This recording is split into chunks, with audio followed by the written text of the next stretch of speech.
Legendary investor Paul Tudor Jones issuing a warning this week on the potential danger of AI. There's a 10% chance that AI will kill 50% of humanity in the next 20 years. Agree or disagree?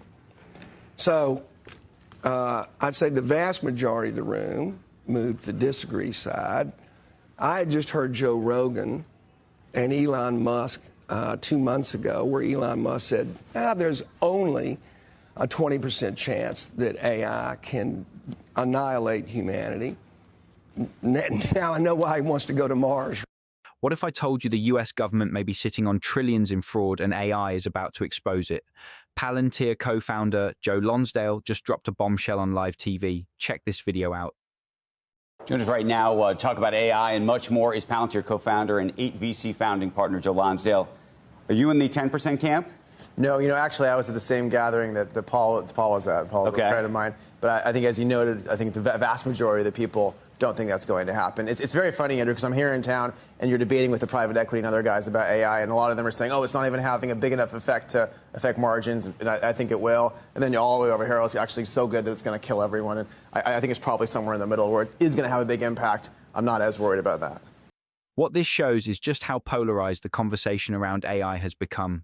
The doomsday talk grabs headlines, but on the ground, AI is solving real problems from fraud detection to battlefield analysis. And right now, AI is already transforming productivity in sectors like law, finance, and national security. But one of the things he said, and maybe you can help us, is that he said that the folks who are running these AI LLMs, these large language models, were all in that camp, meaning that I think it was every single one of them was in the scary camp, and they're the ones who are actually doing it. A lot of the people building the model companies are very optimistic that they're going to be able to keep making these things much, much better. I hope they're right, because we need them to keep getting better to have a really positive impact. I guess if you believe that it's exponential and they're going to get better forever, then it could change everything. I don't think these things are exponential. I think there's just a lot of other things we have to figure out before it changes the whole world.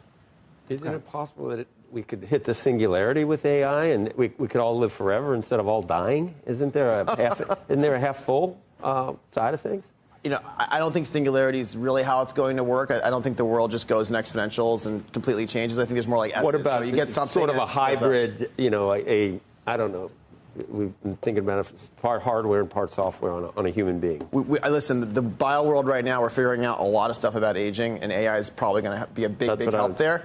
I don't think it. I mean, yes, there are all going to be. Half of us are going to be dead, or half of us are going to live forever. There are new threats where if you get crazy terrorists doing things in bio, you got to be careful. Right. But Fauci? Overall, that's a separate topic. If the people building these systems are sounding alarms, does that mean we should panic or prepare smarter? This fear narrative often overshadows the fact that foundational models are already making life better, from climate modeling to national defense. AI progress is rewriting what's possible. I want to raise Doge. You've been a big fan of Doge. Yes. And I'm curious, now that we have a sense of sort of how far Doge has gone, and maybe Doge goes farther, I don't know. And I would argue a dollar saved is a dollar made. So great on all of that. Having said that, my question to you is, it looks like Elon Musk is going to be stepping away at least a little bit as he moves more towards Tesla and feels like he's done a lot of the work that he can do in Doge land. And ultimately, he's saved, I think, something on the order of about $150 billion. My hope is it doubles. My hope is it gets even bigger. Who knows? But it's not nearly what he or the president talked about during the campaign. And it's not nearly what he talked about even a month or two ago. And I'm curious just how you react to that. Well, listen, we're, just over 100 days in. I was just down having dinner with a bunch of the people working on Doge. These are amazing people, many of them self-made billionaires who are getting paid nothing to go in and work really hard on this. And it is shocking what they're finding every week, right? So the fact that it's like about $150 billion, that's per year, right? So you have to extrapolate that. That's a multi-trillion-dollar savings in terms of what's worth. I am not poor-mouthing what's been done here. I'm saying it's great that we found the stuff. I'm just saying that if you tell the public one thing and you're unable to get even within, we're 10% or 20% of what Well, listen, I'd say we're just getting going. I'd say so Elon has a certain number of days he's allowed to work, but there's a lot of other people there. Some of them are now full-time who are amazing people. I mean, just the fraud and entitlements, and I talk to those people, it's probably $200-300 billion a year, just the entitlement fraud. They're just getting going on that part of it. And you know, they've just referred a bunch of stuff to the FBI. We haven't even seen all the arrests you're probably going to see yet from all sorts of like ridiculous kind of like fraud going on, all sorts of people doing all sorts of illegal things with parties and private jets and, you know, paying money to dead people, which probably means the money was going to some friends of people. I mean, there's all sorts of stuff we're just getting into. Was it orchestrated fraud, or is it one-off stuff that like little petty criminals are doing? Or do you think this is actually connected to people in the government? I think that the thing that they need to do is not just to take out the petty people, but I think there's senior people who very clearly are tied. I mean, when you have a $4 billion account that's being used for giant parties and all sorts of things at the Department of Education, right, and then once you ask for receipts, all of a sudden you get nothing more out of that account. I mean, you get, there's some really sketchy stuff like that we're finding. Inside government? Inside, there's hundreds of agencies. Some of these agencies, it was very clear they were buying art from the relatives of the people running them. They had all sorts of things on the walls. The whole agency was clearly like other people's money, and no one had watched them for 30 years. I could see how human frailty, you say, oh, wow, this is free money. You know, we're allowed to move it into our own accounts every year. And when you showed up with some of these accounts, the accountants were deleting everything as fast as they could, billions of dollars of records. I mean, there's definitely going to have to be people to go to jail, and there's a lot more to find in these places.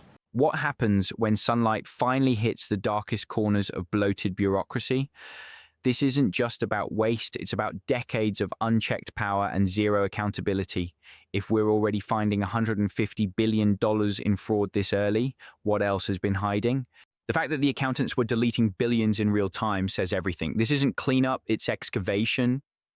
Why have we not heard about the actual details yet? Well, I mean, they've been on TV. They've been putting out a lot of details. No, but very rarely have you heard about the names of who the people are or where what it was. I mean, I've heard that there's a party in an arena somewhere.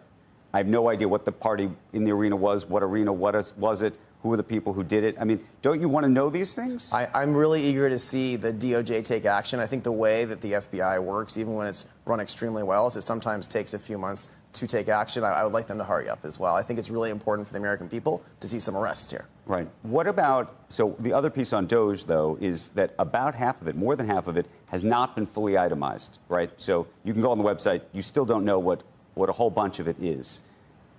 How do you feel about the transparency issue? I think that the public, I would think, would want to know exactly what's going on. Listen, I think the times they've got together and got on TV and talked about it, I think the things they're putting out are good. I totally agree. I think the more they put out, the more they invest in the media side of this is going to be great. Listen, it's only 100 days in. They're working as hard as they can to find and cut off the bad guys. There's a lot of work to do here still. Elon Musk's commitment to rooting out government inefficiency through Doge is already yielding tangible results. And we're just getting started.